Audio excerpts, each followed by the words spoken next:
Welcome back to the National Indoor Sports Gymnasium here in the heart of Hanoi, the capital city of Vietnam. It's the Mansion Sports Hanoi Open Pool Championship. And when the draw for the last 64 was made last night, this is one of those that jumped out and you thought this could be a real cracker. It is Shane van Boening against Mickey Krause, both of whom have won big matchroom events this year. Mickey Krause, the European Open champion in early August, the lone representative of Denmark in the last 64, up against Shane van Boening, Premier League pool champion, much earlier in the year, and so close to capturing his record 6th US Open title a few weeks back before being denied by Fedor Gorst in the final. And if you're just joining us, the big news is what happened to Fedor Gorst. At 5-5 with James Aranas, Gorst conceded because he was feeling unwell.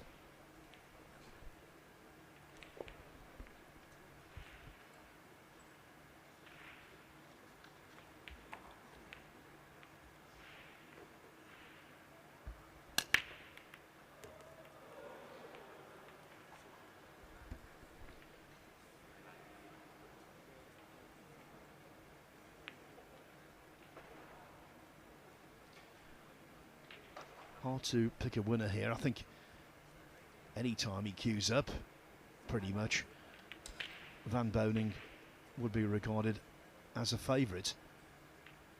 But there's no doubt that Krause has had a breakthrough year, a breakout year. And he's a very different proposition now to what he was 12 months ago.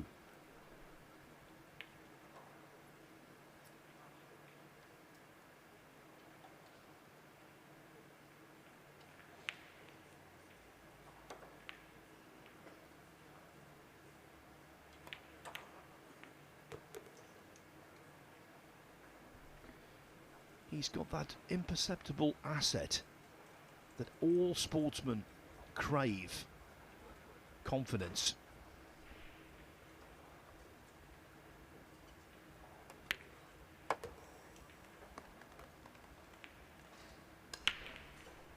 Not been the smoothest path here for Krause.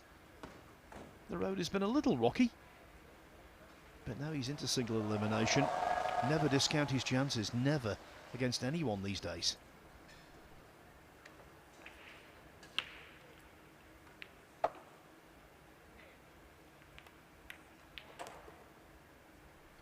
And of course for him, Mosconi Cup inclusion is very close.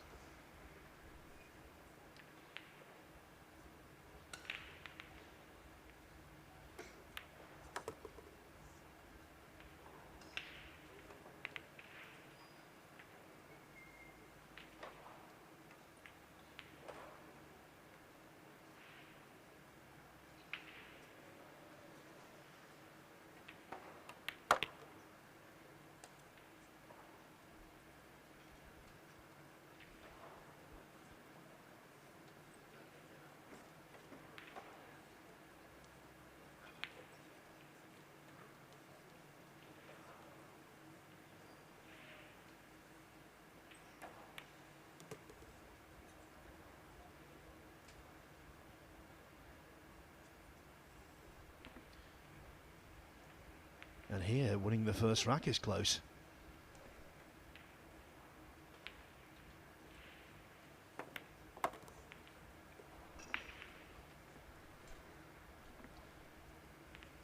What a stylish way to get the match underway. There is a shot clock on the main match table, of course. You might have heard the official there calling extension. But the opening rack is not extended. In fact, it's over very quickly.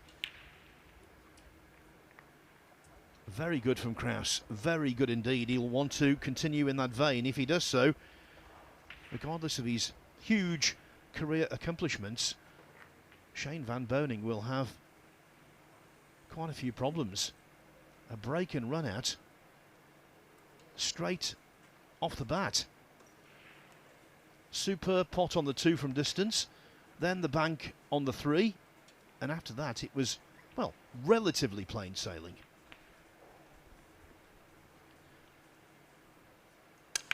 The last 64 matches still going on. Claudio Cacci 7-5 up on Antonius Kakaris.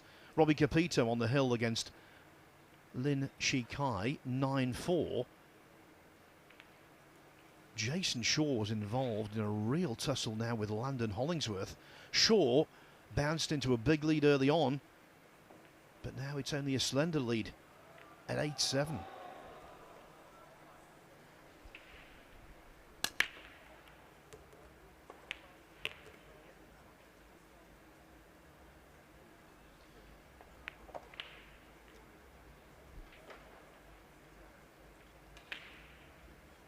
A rather jazzy cue shaft that Mickey Krause uses. He's breaking nicely.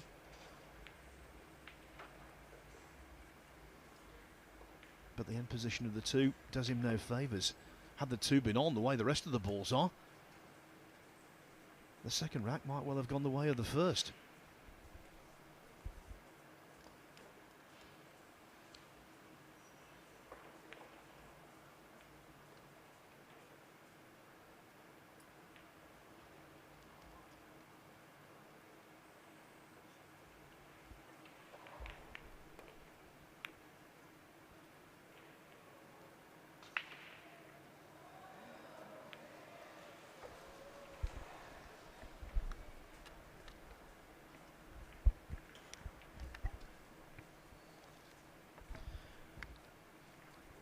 Kopen Yi is through 10-2 over Max Eberle, and Nguyen Van Hoen of Vietnam on the hill against Ismail Kadir at 9-5.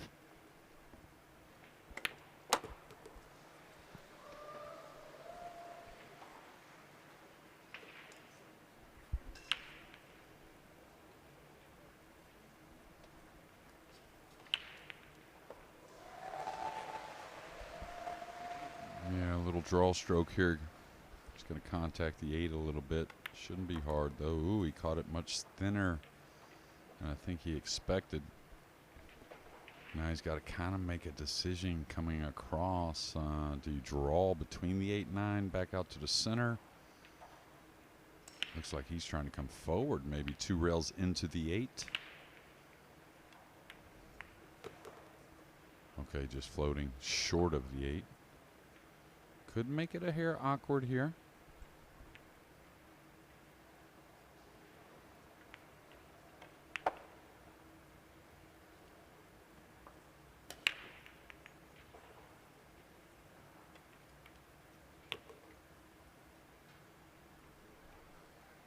I'm sure you've been keeping everyone up to date, but this match is really tightening up in that first round.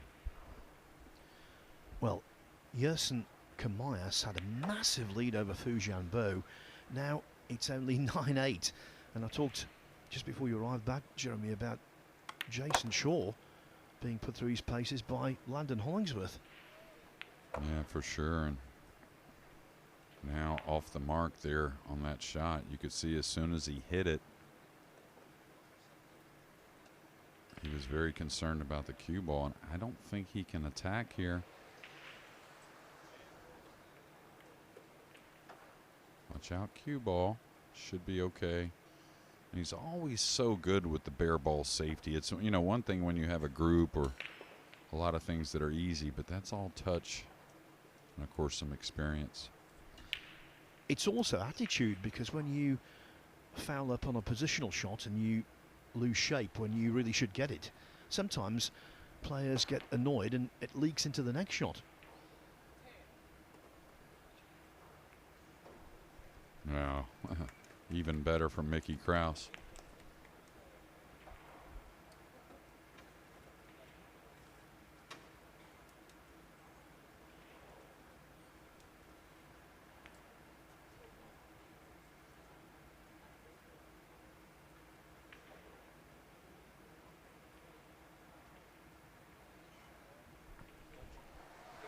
It's going to be the kick shot from behind the black 8.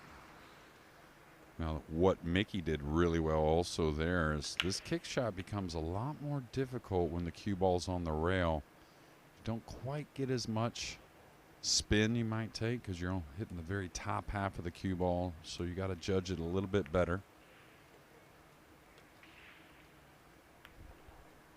All about the speed. I think this is going to bounce up a little bit, and certainly a playable shot, even though not easy.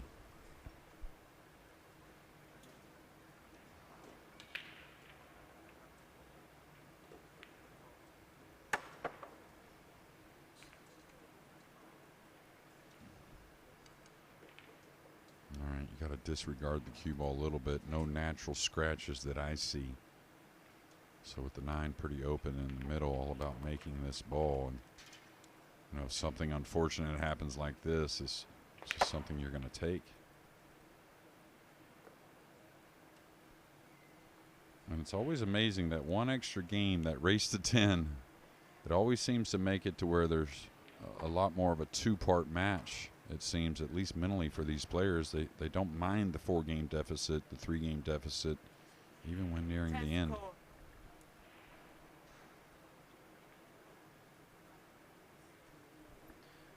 Much like rack 1, Krause calling his extension on the 9.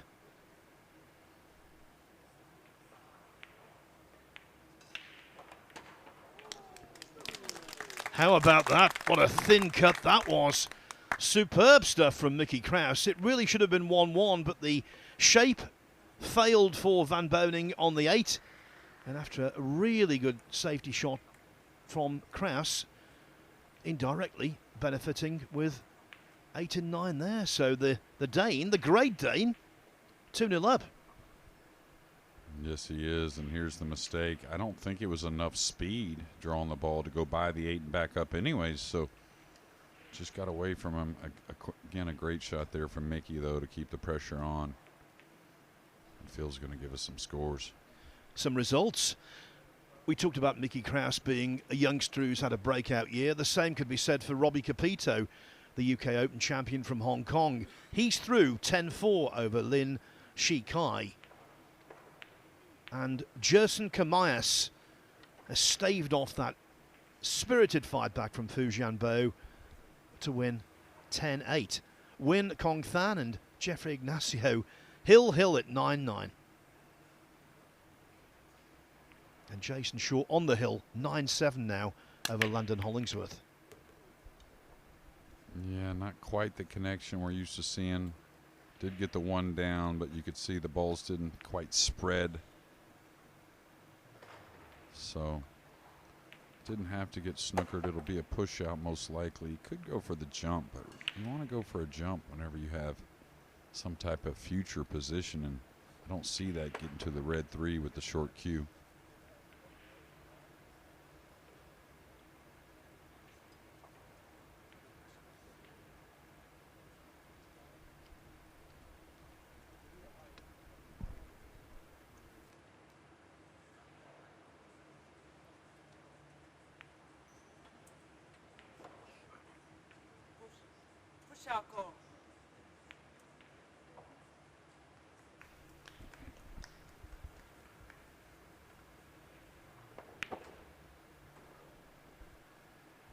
Even though there is a crossover bank here, and I don't think it's really makeable, but that's the shot you'll play for a safety.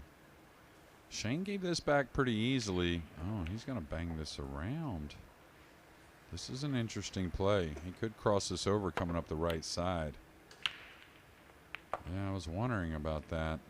And the main thing is not to shoot that shot, but just to get down on it so quickly and not really survey some other options. Now, I sat with Shane this morning at breakfast for a little bit. And of course, I didn't tell him this, but he looked a little more groggy than I'm used to seeing from him in the mornings. He's an early riser and usually one of the first down to the breakfast, and that wasn't the case here today. And again, he just seemed a little bit tired.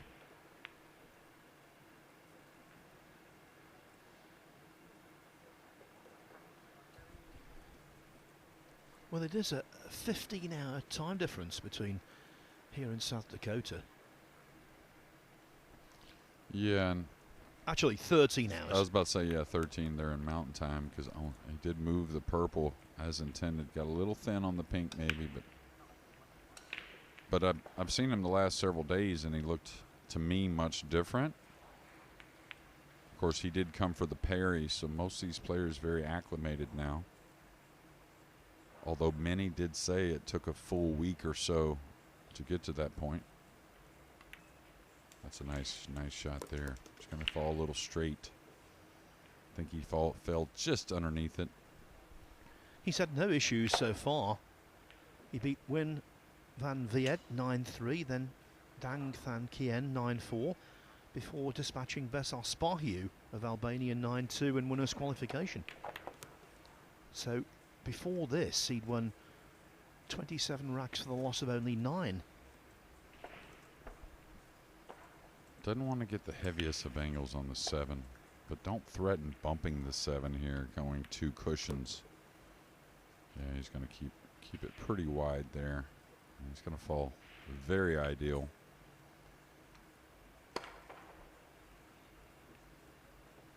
Little of that strut we're used to seeing, so maybe trying to wake up a bit. Of course, the break shot usually gets these players going, so if he can get these 3 down, cut the lead in half, and maybe a different SVB than we've seen the first few games.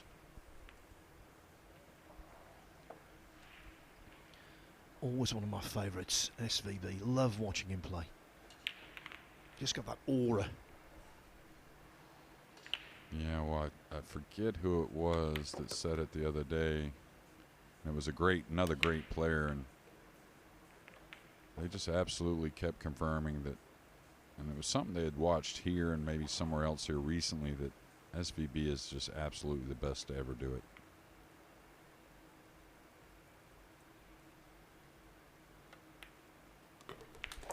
And now the great man is on the board. Mickey Krause's lead reduced to 2-1. Imran Majid, one of our guest commentators this week, and Harry Vergara have shared the first 2 racks.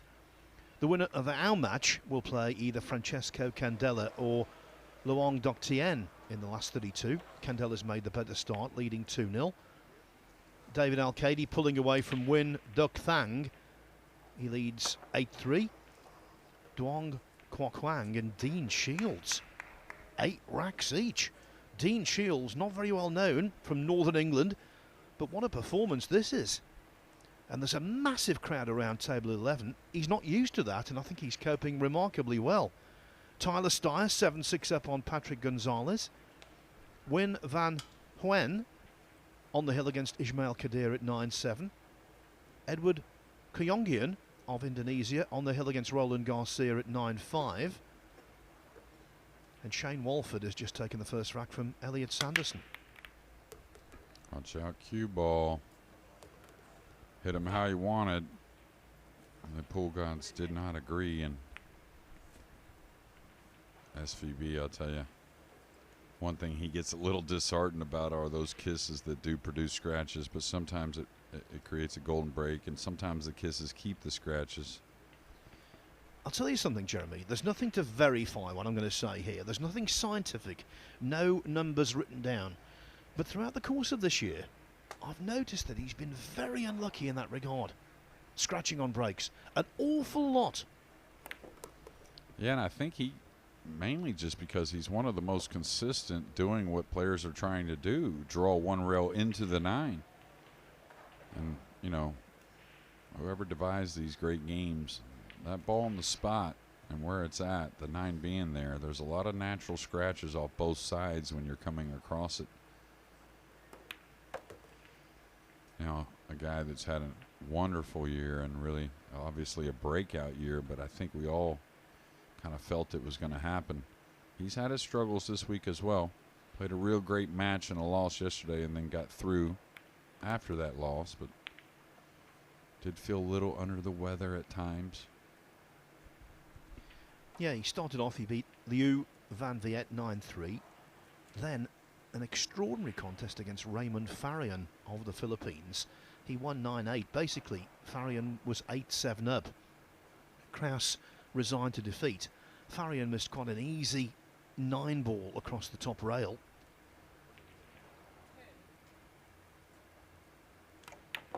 Krauss tidied up and then broke and ran at Hill.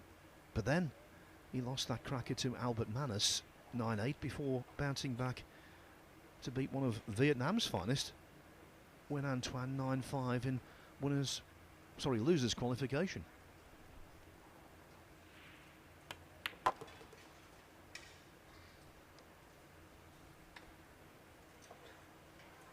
Okay, you know, we talked about the tables. Of course, the rail's getting a little bouncy, but sometimes that will work in your favor, and this is certainly a shot like that. When they get a little bouncy, they grab the English a bit more. So he can roll this with just a touch of right and come across and easily get above the 8. When it's real slick, it's hard for that right English to really grab, and you got to play a very touchy shot.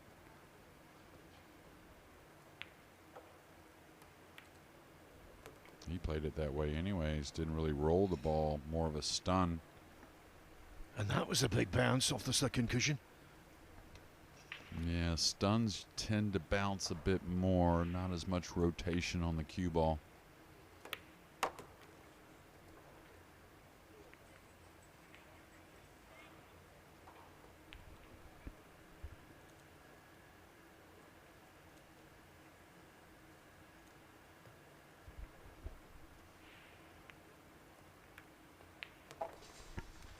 Three, 1 to Mickey Krause. You know, we've talked about his wonderful 2024 Krause, and in many ways you can trace it back to what happened at the Bayou State Classic in Louisiana right at the start of the year. He was runner-up there, coincidentally losing in the final to Shane van Boening. And since then, he's gone on to great things. Last 16 in the UK Open, semi-finalist at the Nightshot Open in Dubai. He won the Mez Bucharest Open in Romania. Obviously, the European Open was the crown jewel, and a recent semi-finalist in the Perry Open. When he won that European Open, in his last 4 matches, he beat, from the final going backwards, Johan Chua, Skylar Woodward, Koping Chung and Albin Auschen. Well, I think many of us that pay attention and are at these tournaments could see it coming. I always said just don't always watch the wins. Watch some of the losses in the last 2 years. He's lost a lot of close ones against world number 1s, top 5s, you know, in deep situations in the event. So another good thing is, you know, he's all about pool and he's putting in a lot of time, and, you know, that match time is hard to replace. You got to practice, you got to train, but nothing like the real heat.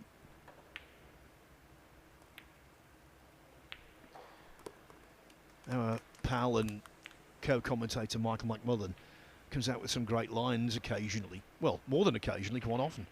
And at the start of this year, I think more from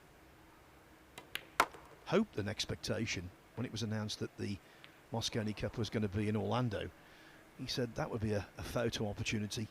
Mickey Krause meets Mickey Mouse, and now it's getting very close indeed. Yeah, and I mean, you know, for years, you know, captains and people beside the captains and really just people involved in pool would think and really kind of wonder who you're going to pick. You don't want to pick a rookie and whatnot, but man, if he didn't make it off points, it'd still be a big consideration for me, because he's really handled the heat in a lot of ways. And, you know, there's a lot of guys that have had great experience out of the Mosconi Cup, but no one's been perfect out there. So I think form means a lot, and hunger, you know, someone that wants it, that means just even more. Getting close to enough points to guarantee a trip to Central Florida to represent Europe for the first time.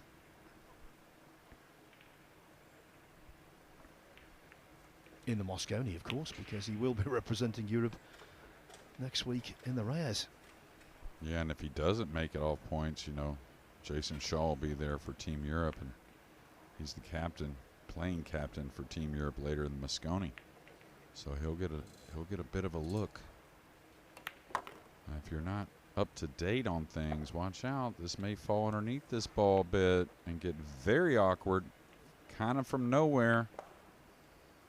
But if you're not paying attention, the Hanoi Open is the cutoff for the rankings, so we'll know the third player for each of those teams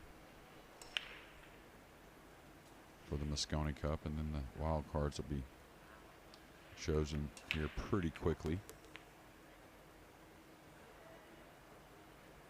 Yeah, and that's another thing that's really improved with his game is taking, you know, what the table gives you, not forcing it there, knowing he's going to have a bit more on the 9.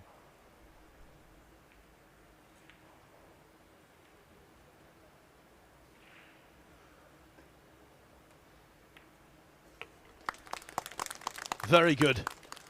He spotted one exceptional 9-ball and a couple of ones that could have been missed.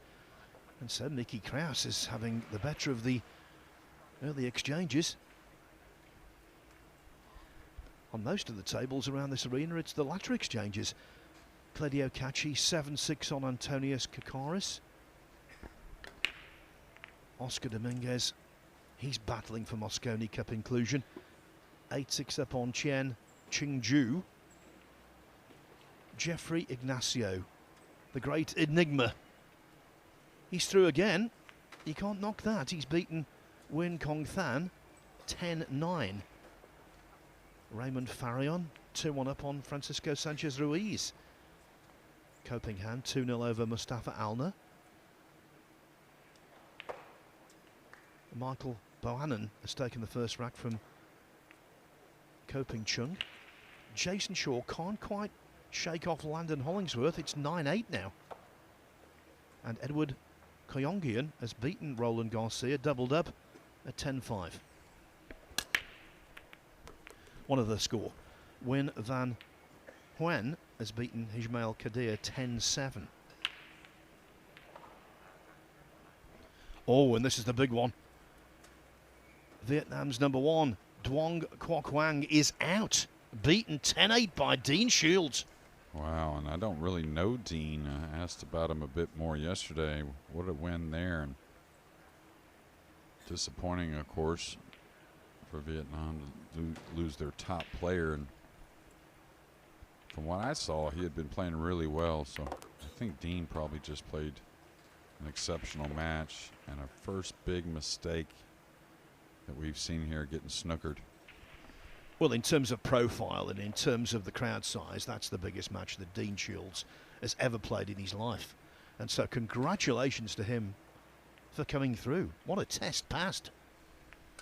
Man, you never know where that may lead. Oh, looky here with the curve shot. Gonna get just a little bit of a snooker, I think. You can certainly get at some of it. Is it enough? Sorry about this, but results are coming in thick and fast. Jason Shaw is through. He's beaten Landon Hollingsworth 10-8. Well, hats off not only for a competitive match there against one of the best from the youngster, but a really fine tournament. His first single elimination stage in a WNT event, and I think he's only played in 2. I think this he played in the U.S. Open this year, and now the Hanoi Open. Little bit of an awkward shot here. I don't know if he tries to go 2, maybe short side. You don't need a lot with the green 6 over the middle. This is going to land a little thin unless the speed's perfect. Yeah, and he's not going to be happy. I think he can play it. He's going to have to elevate the cue, though, I believe. I don't know if it, yeah, you can't tell from there, but cue's definitely elevated.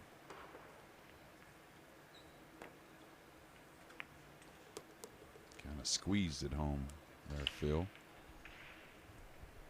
Yeah, delicacy delivered.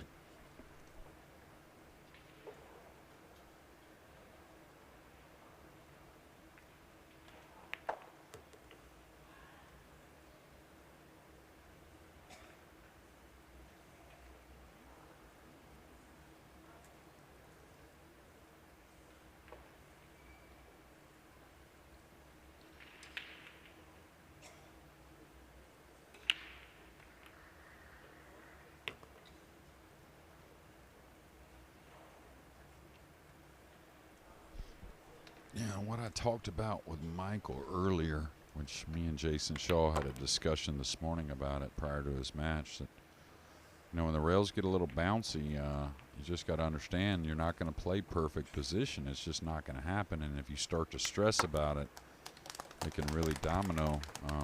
And I think that really helps Mickey. I think Mickey is a guy that isn't afraid to accept more of a shot at times, and he's made a lot of them this year, so why not?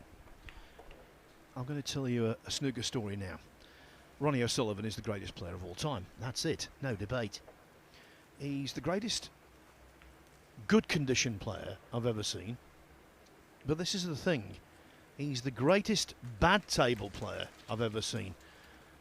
Obviously, he likes perfect conditions, but he accepts when a table's not behaving better than anyone. Just gets on with it. And it's, again, about attitude. Yeah, and, you know, these players train to have good position and whatnot, but, you know, and some players we've talked about before, once they get in position, that's when they become very tough. But sometimes that's just not going to be that week. And it's almost like majors, right, in golf, where all those players say, I know I'm going to make bogeys this week. That's just how it is. And it's much different than when they're on an easy golf course and a bogey really bothers them. But here, you know, they're gonna bounce on you every now and again. Or if you flinch on the stroke, you know, you're going to get out of line a bit more. And just got to get back to, you know, the foundation of the game is still knocking these balls in.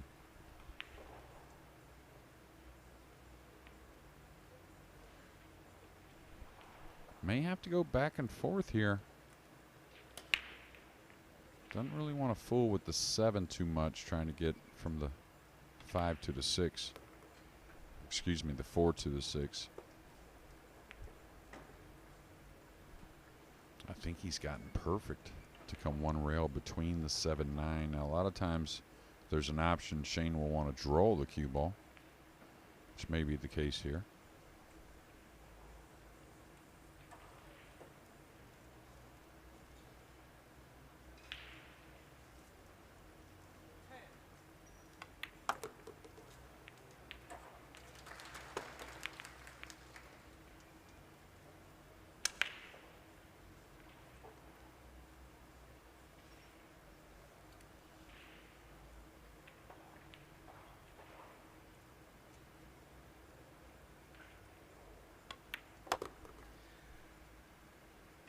This match, depending on the way you look at it, it's a pity they've drawn each other so early, but it provides us with a wonderful match at this stage. Yeah, probably want a little more draw. Now asking for the cue ball to get clean. Doesn't want to kick here. No. He needs to apply a hair of spin one way or another to avoid the 8. I don't think he's going to float it.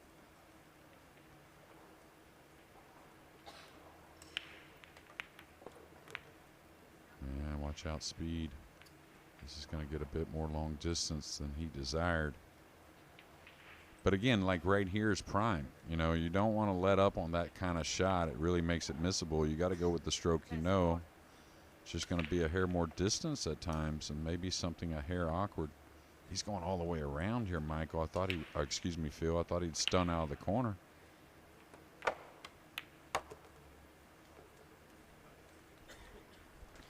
In terms of the lively bounces, the chief culprit's on the 2 short rails. There's no doubt about that. Yeah, and I can't explain it because it's almost always that way, no matter the table. But Shane van Boening has coped. He's 4-3. Tell you what's really great. You know, last year we were shocked, weren't we, by the weekend crowds at the Hanoi Open. Estimates 2,500, 3,000 people watched the final. And those estimates were pretty accurate. The crowds for the early stages last year weren't very big at all. This time they've been, well, at least treble what they were last year. So we're expecting a bumper audience for the last couple of days. Yeah, I've heard already some outstanding numbers of tickets sold for the weekend and definitely for the final day. I think we'll be right at that same amount as last year, if not more. Yeah, there was definitely a capacity for more. This National Indoor Sports Gymnasium is a terrific facility.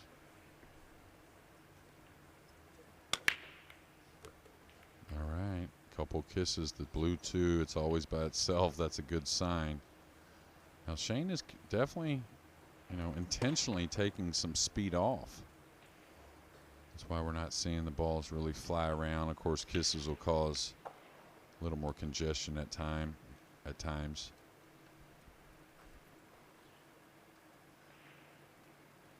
I thought he was going to be able to attack, but the 3's so covered up, I'm not sure that's really an option.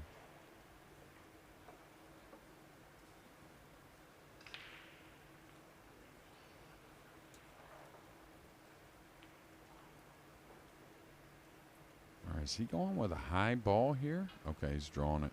So he's trying to hit the numbers perfect out in the middle of the table for that gap between the 4-5. And the 2, nothing easy either. Oh, how good is that? And really with a bit of worry, right? With a little of that bounce off the rail. Trying to shoot the gap on a pretty difficult shot on the blue 2.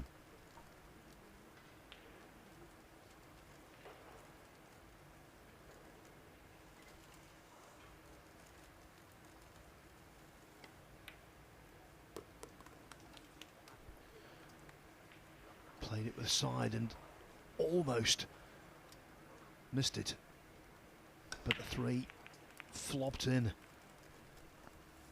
Yeah, I think he may have to play from underneath the purple, or maybe take a hair of a gamble drawing the cue ball. Yeah, that bridge, I know it well. That means he's going forward. He's going to get a little more angle on this than he wanted. That's going to be disappointing.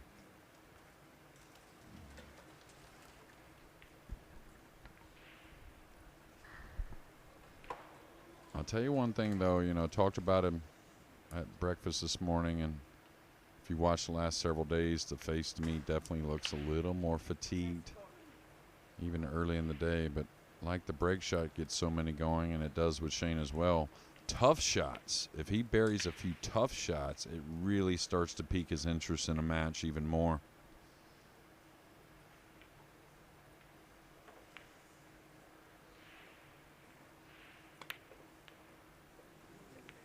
He's got to get a little bit of a roll here off a miss. Not easy, but one that you didn't expect SVB to miss.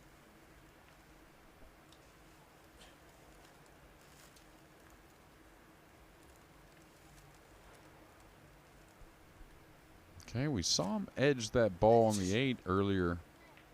This one's very similar. He's going to go for the 2-rail kick instead.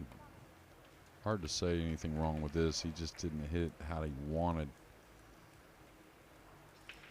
Now, he's left him a shot. There is a little bit of an angle, but not a whole lot of pass to get on the green 6.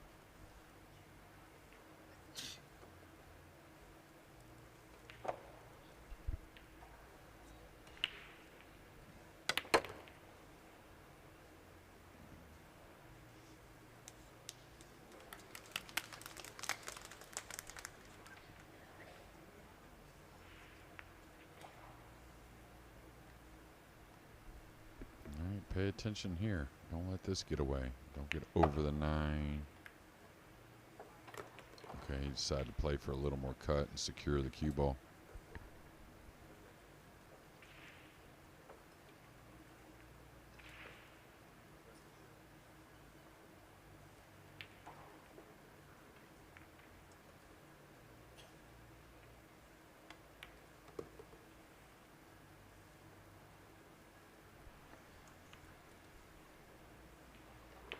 The South Dakota kid, now 41 years of age and steeped in experience. He's 2 balls away from recovering from 4-1 down onto level terms.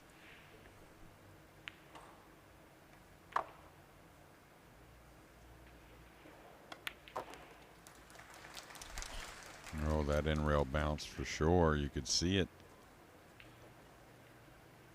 now has gotten him on top of the 9.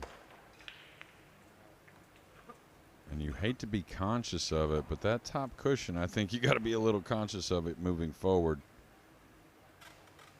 Wow, he's going for the cut here.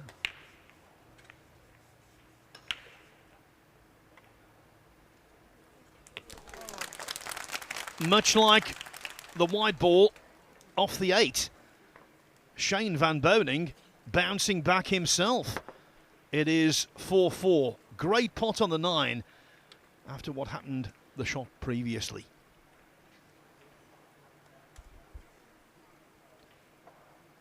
Andri Januarta of Indonesia. New name to me, Jeremy. He's 1-0 up on Wang Hung Xiang of Chinese Taipei. Jonas Suto Camino, 2-0 over Bui Truong An. 3-2 for Imran Majid over Harry Vergara. Luong Duc Tien of Vietnam, 3-2 up on Francesco Candela now. Just to repeat, the winner of that match will play the winner of the one we're watching at the moment. David Al-Qaidi is through. It was slow going at times, but he beat Win Duc Thang 10-3. And Patrick Gonzalez of the Philippines is on the hill against Tyler Steyer at 9-7.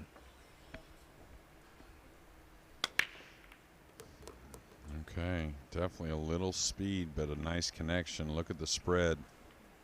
It's made 2 balls, dressed up on the blue 2. And the name you mentioned there with that report was David Al-Qaidi, and a guy that we don't talk enough about early in the tournaments, it seems like.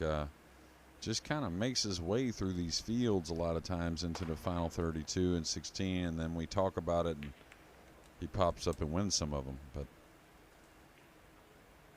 just kind of forget his name at times. Yeah, the man who, like Mickey Krause, is a former European Open champion. Krause, of course, is the reigning European Open champion.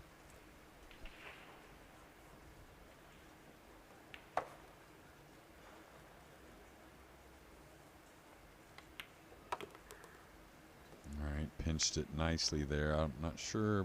I think he's perfect, really. Not perfect, but really good. Maybe, you know, sometimes people used to always ask me, you know, when I shoot a shot and I get in position, I'm kind of making a little gesture like I didn't like it. It's not really about the position. I just didn't like the stroke usually I put on the ball, and that may have been the case there.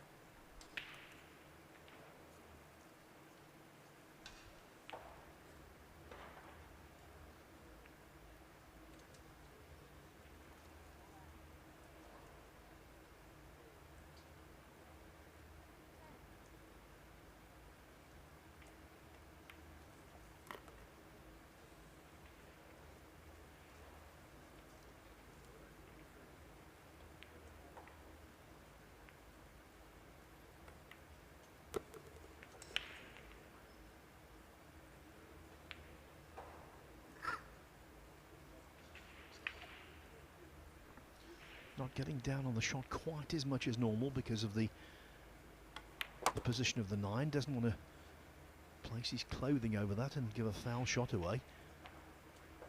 But it looks like being 4 racks in succession for SVB.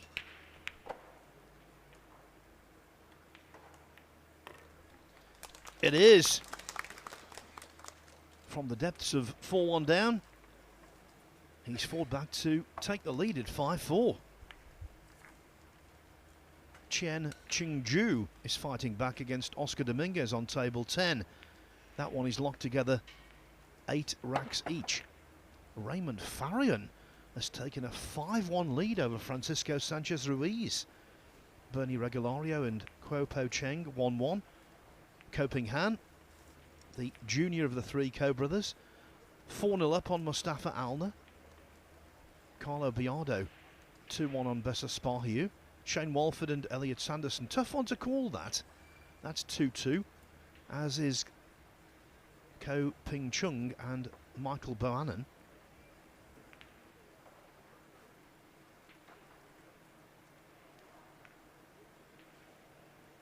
And Imran Majid and Harry Vergara now 3-3.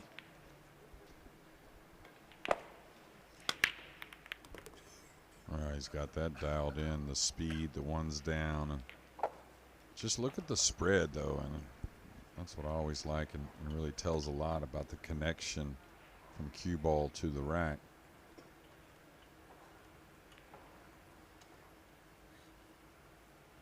All right, he's got to cue this with a little inside. I think he avoids the 8, no problem. I don't think he wants to pull this one with low outside. Could come and shoot it with low outside and try to play some type of short side position on the pink with the table so open. That way he feels a little more comfortable about pocketing the blue too. Thick hit there.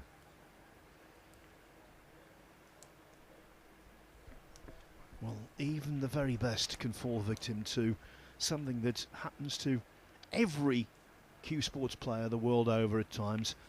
You're concentrating so hard on the positional requirement that you sometimes forget about the pot. Yeah, and that was all off because he never wanted to go into the purple 5. That would have really made things difficult for the pink. Now, after not really getting much the last few racks, Mickey Krause was up 4-1, lost 4 in a row. Now a chance to tie it. Pretty routine stuff here for him.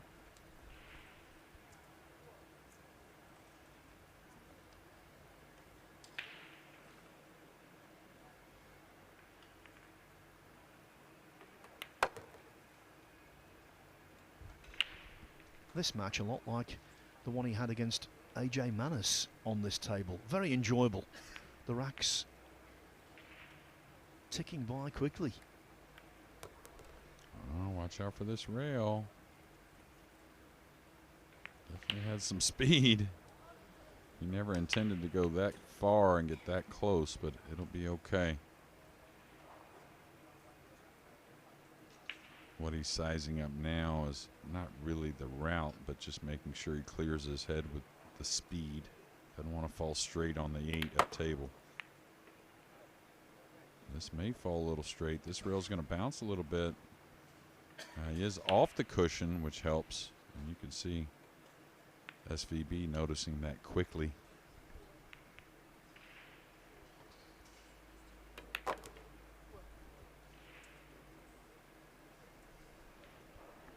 Well, he manufactured an angle there brilliantly.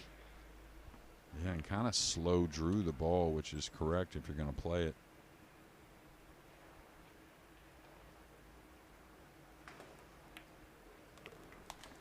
We are tied again. I think in this company, given the quality of both players, quite often one mistake in a rack will be decisive, and it was the missed 2 ball. This, the undercut 2 ball from Shane van Boening that did for him. And that could be a loss of momentum, let alone loss of rack. Yeah, and he's breaking the balls very well, SVB, but so is his opponent, Mickey Krause. He's always breaking the balls well, it seems. Lo Van Swan, who beat Eklund Kachi in a race to 9 earlier this week. He's taken the first 2 racks from Loho Sum. Jeffrey Rodder, keep an eye on him. 2-0 up on Michael Feliciano. 3-0 Yanasuta Camino over Bui Trang An. Imran Majid back in front against Harry Vergara at 4-3. Oh, the cue ball. Okay, it was gone. So sometimes that narrow miss on the 1 in the side can help you out. That was certainly the case.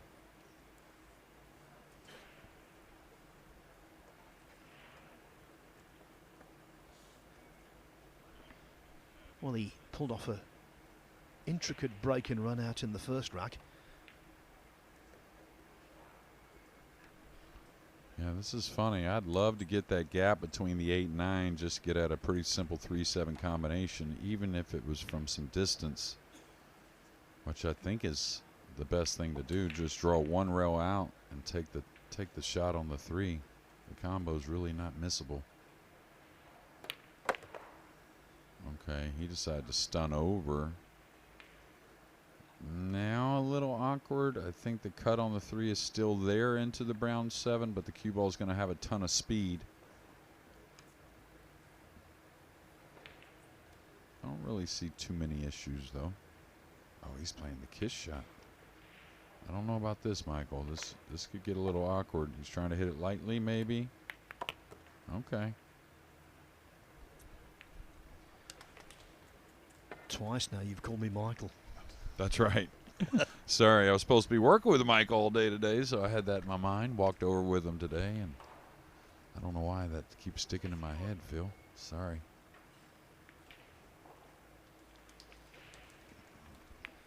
I've been called worse. Yeah. Much worse. I used to say in the pool room, call me what you want, just don't call me collect. All right, big shot here. The long ones have been good for Mickey.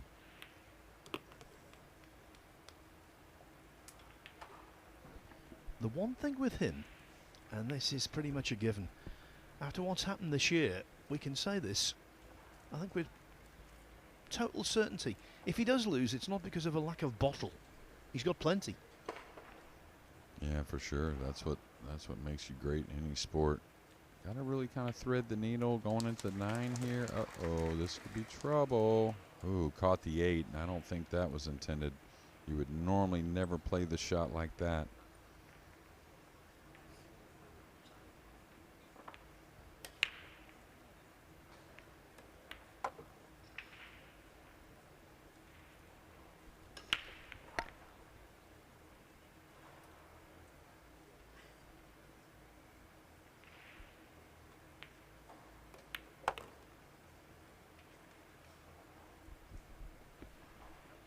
Another lead change here at 6-5 it should be.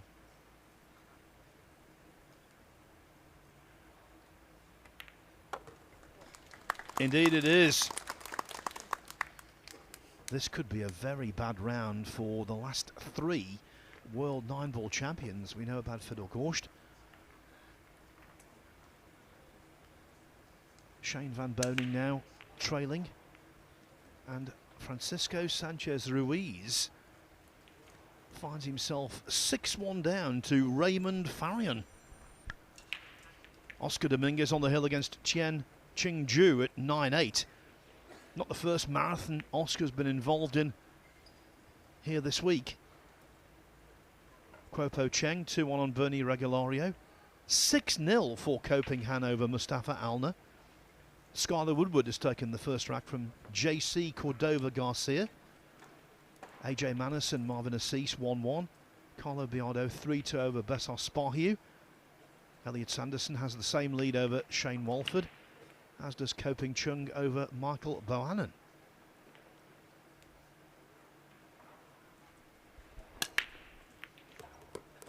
Cue ball.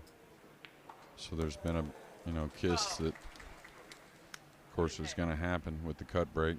Happens almost every rack, but they've both been unfortunate on one. You know, sometimes you hear commentators on Q Sports say, oh, this has got a deciding frame or a deciding rack written all over it. And how can you possibly say that? But I think there's a likelihood we could go all the way here. Hill.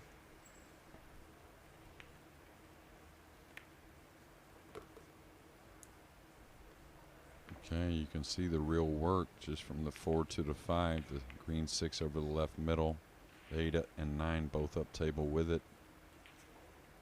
So besides some crazy miss or out of line position, SVB should get out here. This is fairly ideal. Straight. All he needs is about where the cue ball's at now.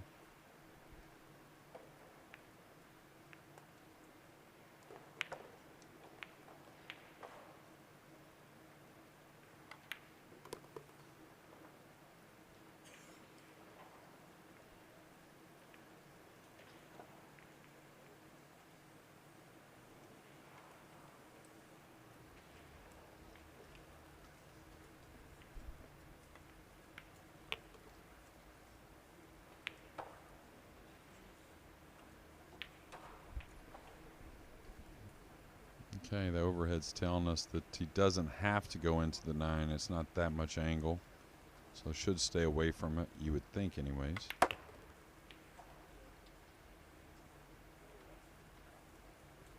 Looks like he's falling pretty straight here, though.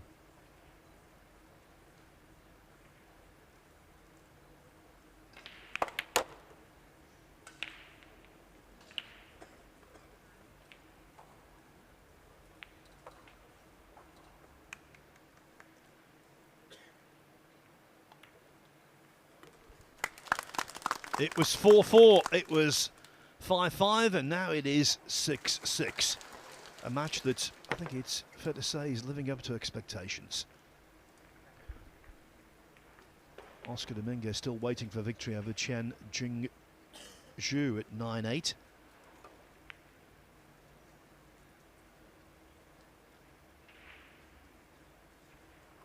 Same thing for Patrick Gonzalez, 9-8 over Tyler Steyer.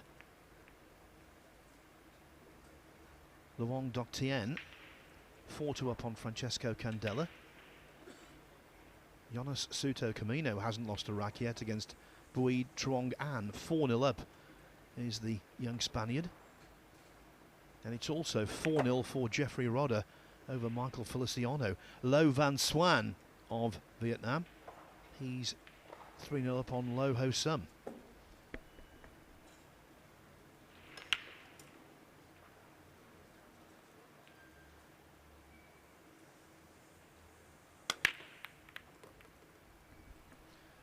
Eight Americans through to the last 64, Jeremy, which is, I think, a really healthy number. And the man we're watching now is spearheading that challenge.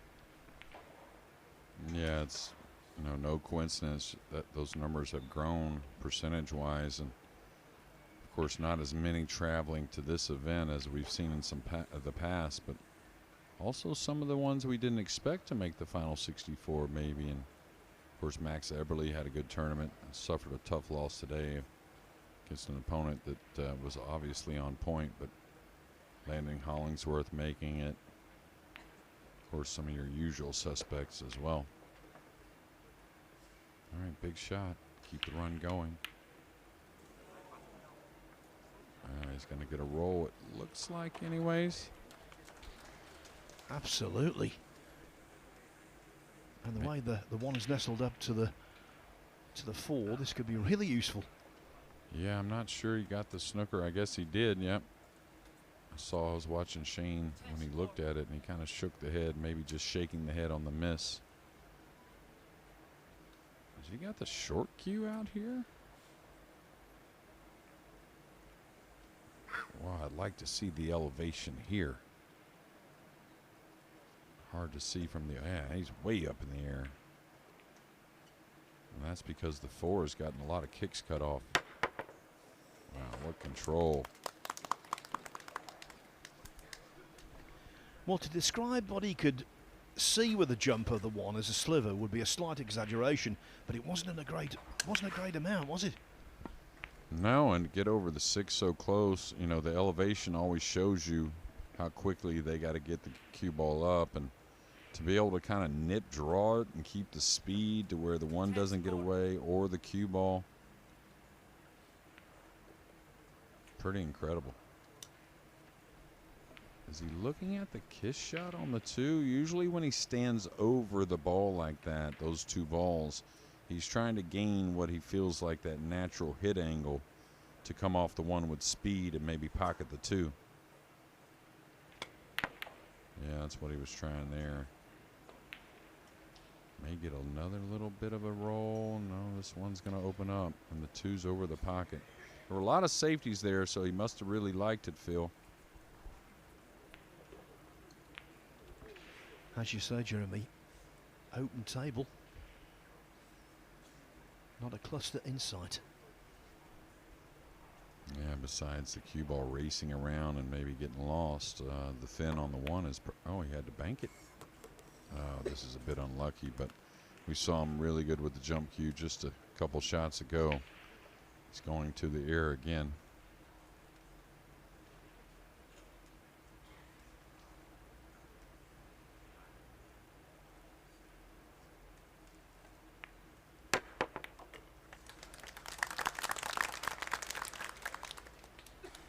Such an asset.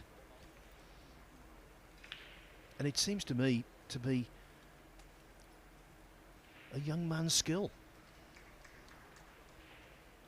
Yeah, the jump cue's been around for quite a long time, probably about 1990 actually, but the technology, and of course the players who they practice it a lot more now, but because the technology leans towards you can do so much more, not only on the make like on the tube, but we saw the jump safety in a tricky position earlier in this rack. All right, he's let that get away a little bit.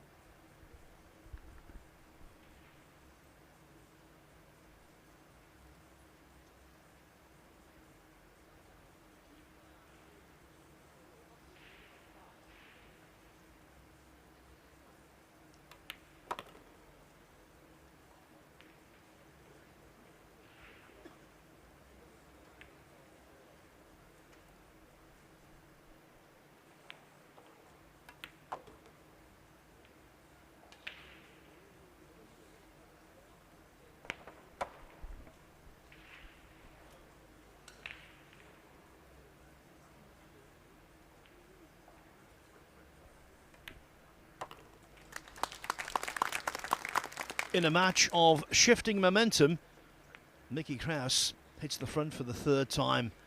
And of course now we're getting quite late. It's 7-6.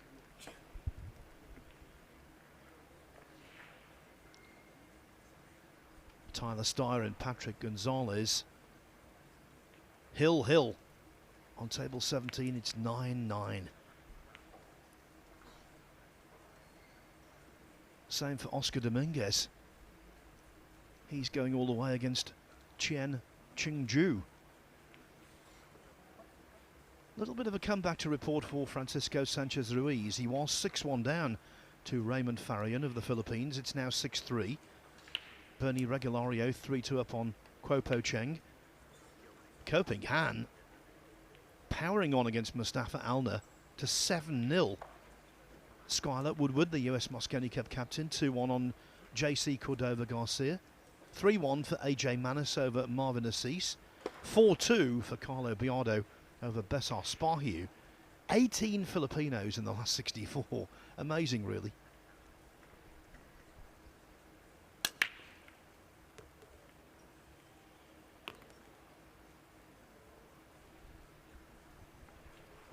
Well, he definitely has a little of the blue too. I don't know if it's a pocketable look at it, but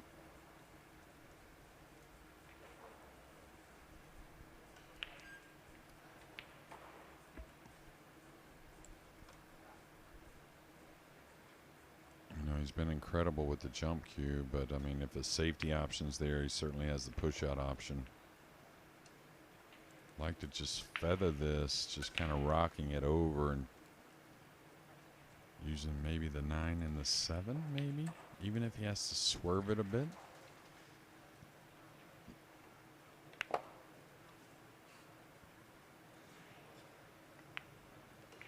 And these are kind of like soft safeties. Usually you don't expect any kind of ball in hand, and you may even expect your opponent to return a nice kick safety, but it's usually going to be better than pushing out and giving your opponent the first option.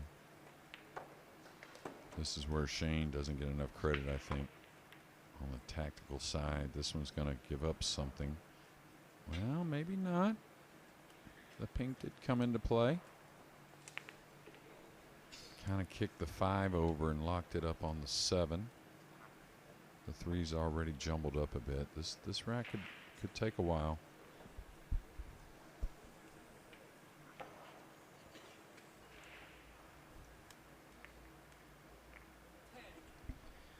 As we talked about earlier, Mickey Krause has already had 2 Hill matches in this tournament.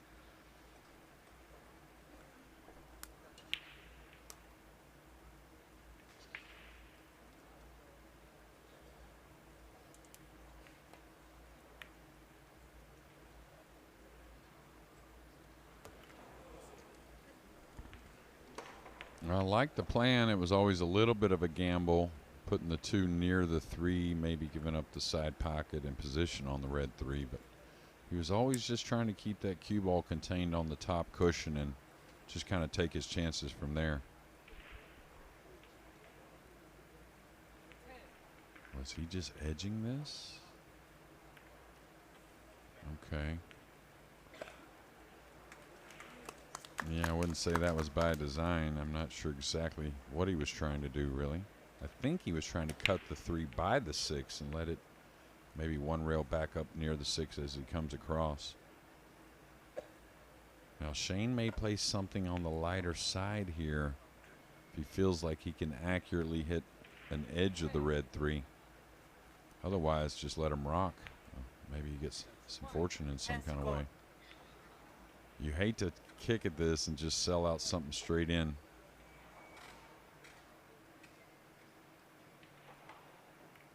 Yeah, there's that edge I was talking about. I think it may have coasted by the 4. But that being the cue ball if it didn't catch that point.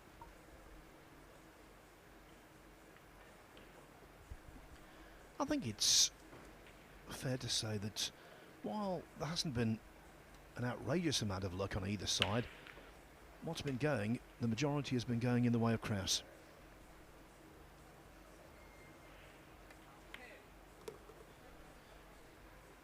And at this level, it's all about taking advantage of the rolls and the little nudges that make such a massive difference. Yeah, he's just going to take a little distance here on the purple. Just move over on the left side of the table.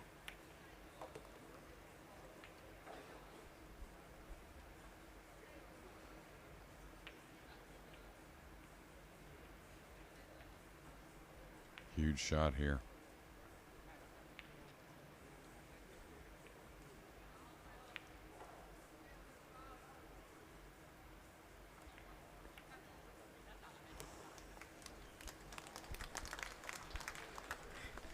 He's got that shield of confidence.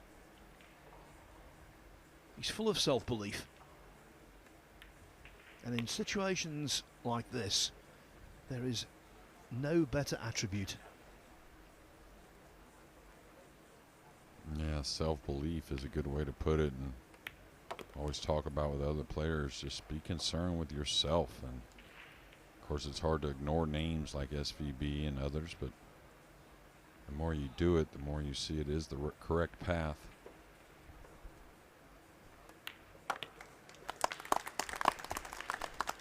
Another attribute, he's not scared of reputation, as he showed in winning the European Open. He respects the top players, but he's not frightened by them. And now Mickey Krause is back 2 in front at 8-6. On table 10, Oscar Dominguez and Chen Qingju still battling away in that deciding rack. So much rests on that for Oscar. Mustafa Alda, who beat Fedor Gorst at the World Championship. He's won his first rack. Kopinghan now leads 7-1 there.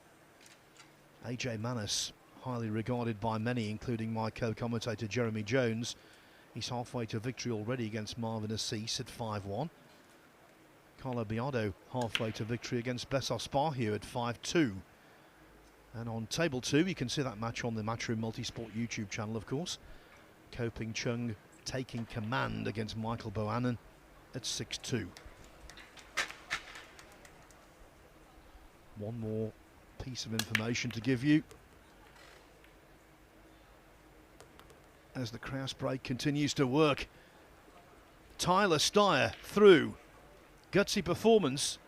He was 9-7 down to Patrick Gonzalez, but he's won 10-9. Yeah, and that's one thing that I think all his hard work is he's developed more of, is that gutsy kind of mentality and never give up. Lost his second match here and had to grind through many tough ones. And a couple real close ones and some comebacks.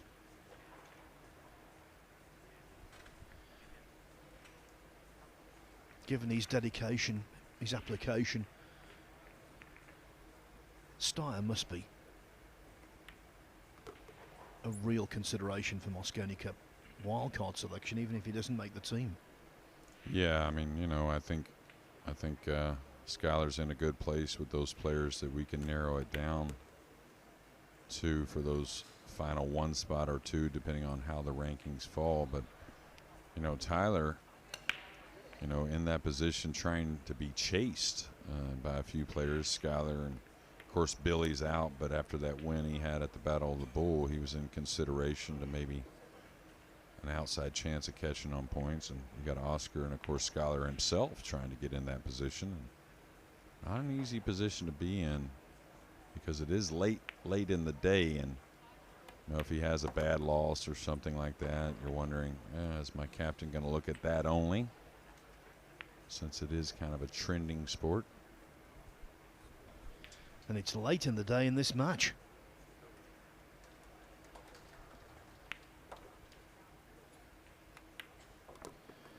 And for Shane van Boening, that doomsday clock might be ticking to midnight, because looks like a break and run out and a 9-6 lead for Mickey Krause.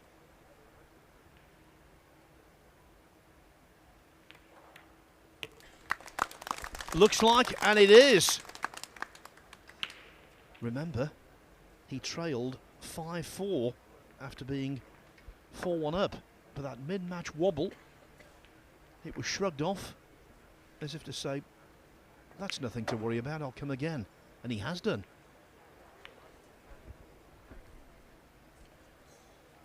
Lo Van Swan 3-2 up on Lo Ho Sum. Jeffrey Rodder 5-2 over Michael Feliciano.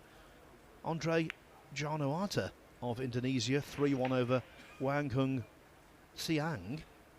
Piers Labutis, consistent campaigner from Lithuania, leads Georgi Georgiev of Bulgaria 2-1.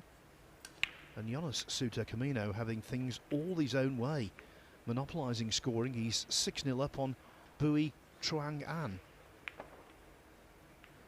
And on table 10, that decider between Dominguez and Chen continues on. Well, we talked about it yesterday that really Oscar, I don't know exactly his opponent that well. I have seen him play now. A dry break, and it looks like the one's going to dress up. Maybe not with the blue 2 there. There is a rail first. So here's your chance if you're SVB. But I wonder, you know, if Oscar makes it to that shot clock round, how much of his play here early has really helped that situation. And to be fair, I mean, if Skyler's looking at some things, you got to wonder if he's thinking the same about later this year in a possible Mosconi Cup for Oscar Dominguez. Just received news of our next match here on centre stage. It will be the defending champion Jason Shaw against Wang Ming.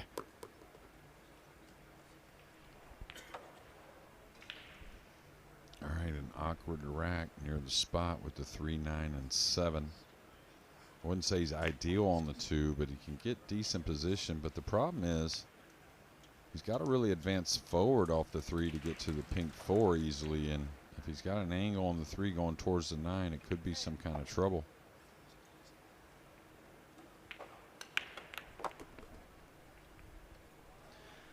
Our roving reporter Michael McMullen very kindly has just told me what happened in the Oscar Dominguez deciding rack.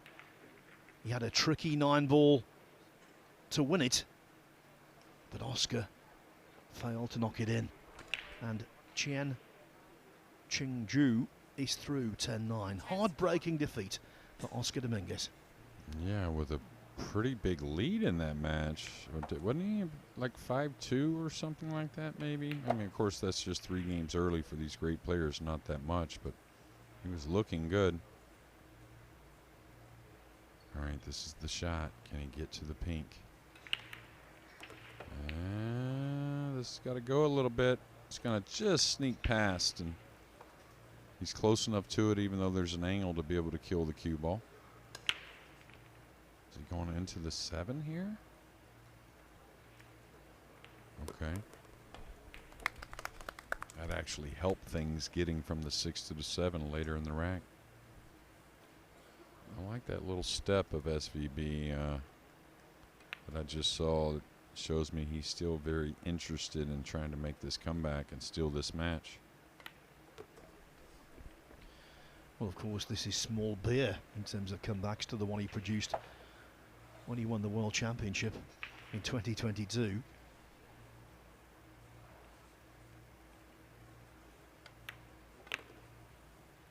Caught a little bit of that side rail there, but the stroke was pretty fluid, which opens the pocket up a bit.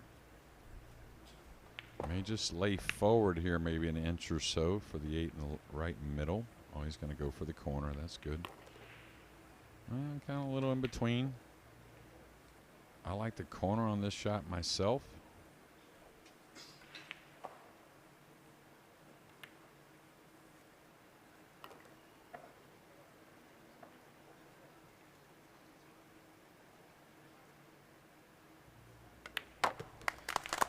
You write this man off at your peril. Van Boening now 2 down with 3 to play. And I think it was really indicative of Mickey Krause's state of mind when he broke off and left that pot on the 1, cushion first. He turned away in disgust. He's well aware the task is far from complete.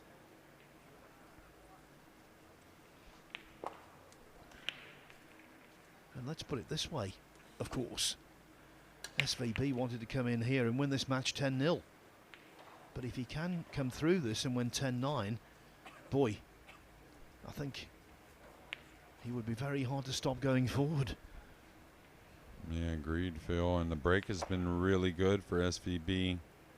The timing has been exceptional. Not unloading on the rack like we're used to seeing, taking a hair off. Of course, you always got to fade the kisses on the cue ball, but that's just part of it.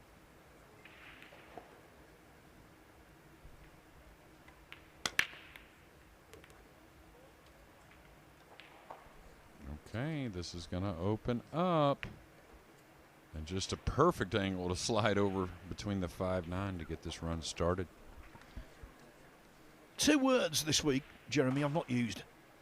Roadmap. I think this is the closest we've seen. It isn't a classical roadmap, but I think it's a wonderful chance. Yeah, and you know, just like if it was Mickey shooting for the win, there's never a roadmap when your opponent's on the hill for your tournament life, but Shane is not complaining at the moment. I think he might have been complaining had the cue ball gone half an inch to the left there, because that was a big bounce again. Now, does he threaten drawing by this and getting a little awkward? He's got to really maintain here. And that's what I was worried about. He's definitely partially snookered here, and the reason why I was worried about drawing it is because you're trying to hold the angle or somewhat straight so you can get easily on the 6. Now he's got to masse this a bit. This overhead's not showing us, but the cue is elevated. Good stuff there.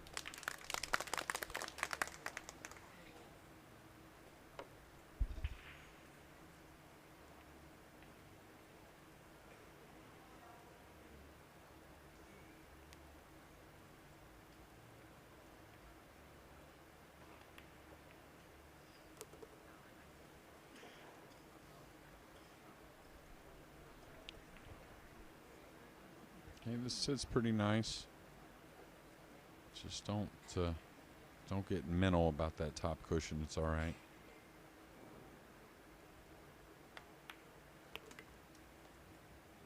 Well, he didn't want to roll it. Got into the ball coming 2 cushions. Probably stuns out for the 9 in the lower left.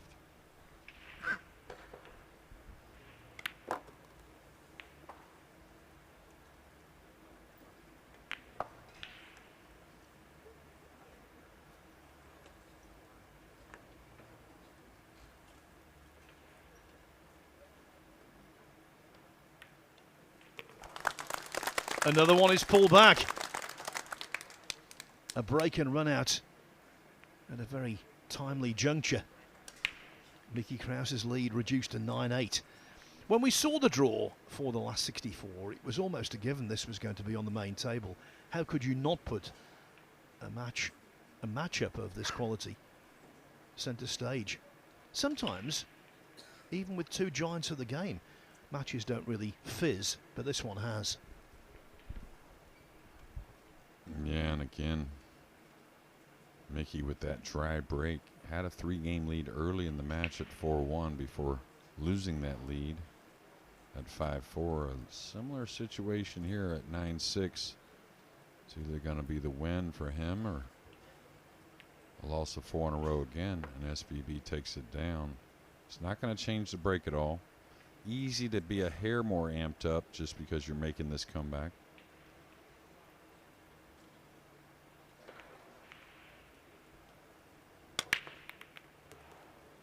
He's got it on point, and again, the 2's kind of by itself up the table, which is exactly what players want to see, with the cue ball hair freed up as well. Now, is the 8 offering somewhat of a big pocket on a super thin cut to the side? I think it is a little bit, meaning you may rub it. So I think we may see a real thin one in the middle here. Yes, and Van Boening helped, of course, by the fact that 3 is very much in open play also. Yeah, watch out for the purple. See, there's that rub I was talking about. And not only that, does it make you more comfortable for pocketing the 2, but it really opens up speed control a lot more and the path of the cue ball.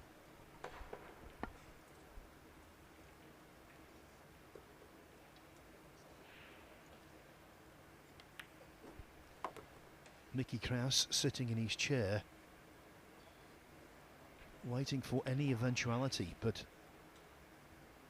also preparing himself for a deciding rack, which, of course, given the harsh realities of pool and the winner breaks format, he might not be involved in. Yeah, but again, you got to do special stuff with these conditions to make these comebacks, even with a winner break format. And tell you, knowing Mickey, he certainly wants to get a shot at this match after getting on the hill and playing beautifully, really. But also at the same time, you know, you may not ask him right after the match if he loses, but I think he's the type that would tell you, hey, I want these big, you know, sit in the middle of the ring and throw big blows at each other with these top players. That's the kind of player I want to be and be involved in. Yeah, definitely ambitious sort. Okay, just pay attention to this. It's not about what you want to do. You got plenty of angle to smooth it out to the middle. Easy for SVB at times to overhit a ball. He just kind of likes that a bit.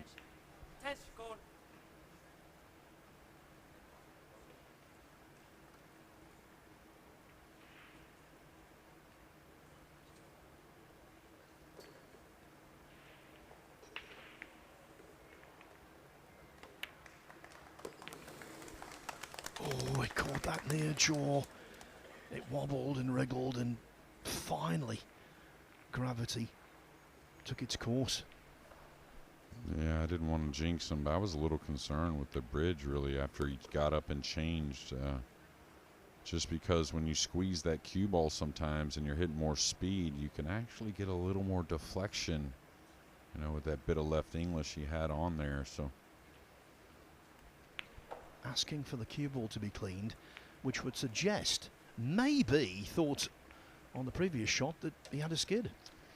yeah, I mean, there are kicks at firmer speeds, and they're usually overlooked. May have been just for that shot there on the 8. He wanted to make sure he got clean contact. At 6-6, we said that Hill was a possibility. It's now a certainty. It's now actuality. One rack to decide who goes through, and given the status of the 2 players involved, this could be a springboard to overall success. That's how important the next rack will be. Shane Van Boening on the comeback trail. So to Francisco Sanchez Ruiz. He was 6-1 down to Raymond Farion. It's now 6-4. Mustafa Aldo was 7-0 down to Ko Ping Han. It's 7-3. Skylar Woodward 4-2 up on JC Cordova Garcia.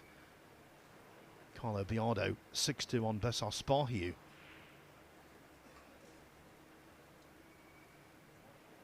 Now, though, let's concentrate on this. Can SVB, known for so many revivals in his career, pull off another?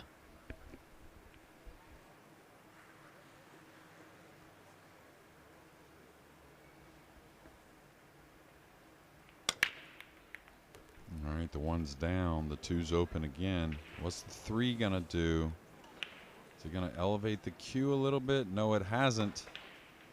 So SVB has the first look, and ever since the drag break at 9-6, it could be basically a 4 and out with Mickey Krause in the chair. When he won the World Championship in 2022, he was 7 down with 8 to play against Mika Immonen. 10-3 behind, 1-11-10. This is awkward, though. He's going to play from underneath, so easy to lose the speed. See, this might bounce a little bit and get a little more thin than he wanted. I don't think safety's an option at this point, Phil. He's going to put it in his own hands.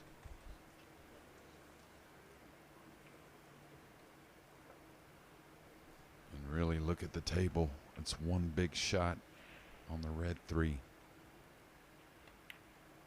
He hit it sweet. He hit it sweet. Oh, my. Now, did he... We didn't get a look at the track, the cue ball. Did he expect some kind of contact there? Did he just expect the cue ball? I didn't really see the ball bounce off the rail that much. And well, Krauss has shown his jumping skills. What about SVB? oh, and it's right at Krause, so he'll know it before anyone.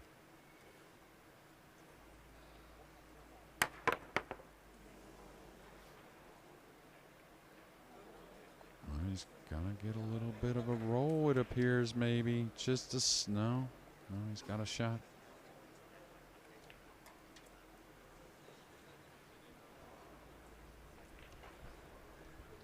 What drama here, and it's only the last 64. Yeah, I'm still wanting to see that 3 ball from a little different camera angle and wondering what went wrong besides just the speed. He's elevated here. He's swerving this.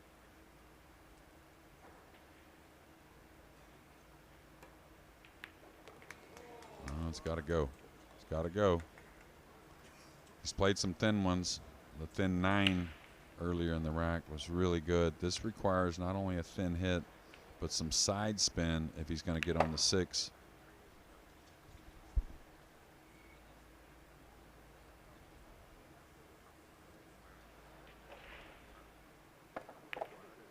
He hit it thick. He hit it thick. The inside spin got a hold of him there. It's easy to let up on it, especially with the the rails bouncing just a hair. You travel thousands of miles. You're 13 time zones from home. And there Shane van Boening was inches from defeat. He's still got a job to do. Yeah, he's usually really good at those types of shots, staying off the cushion.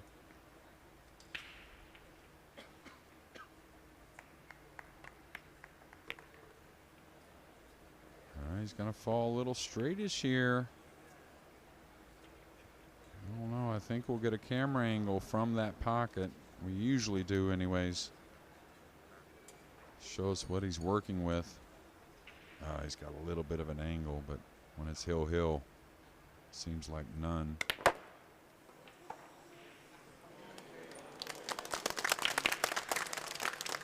Should come up for the side here. What an absolutely tremendous match.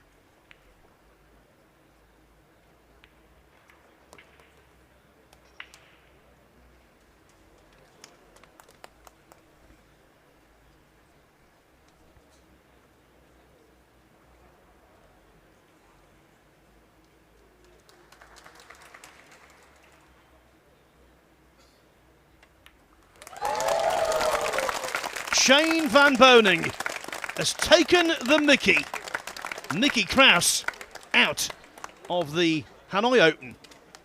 He was 9-6 down. Krauss broke dry in the 16th rack. He didn't get another shot until the decider. Then he hung the 5. And SVB, what a close shave for the South Dakota kid. He's through by the skin of his teeth. 10-9. Really good stuff. And we can expect something similar next up, because going on to the centre stage next for match 3 of the day, it's last 32 action. It is Wang Ming of China taking on the title holder here at the Mansion Sports Hanoi Open, Jason Shaw. Hope to have your company for that when it comes around in what should be a few minutes' time.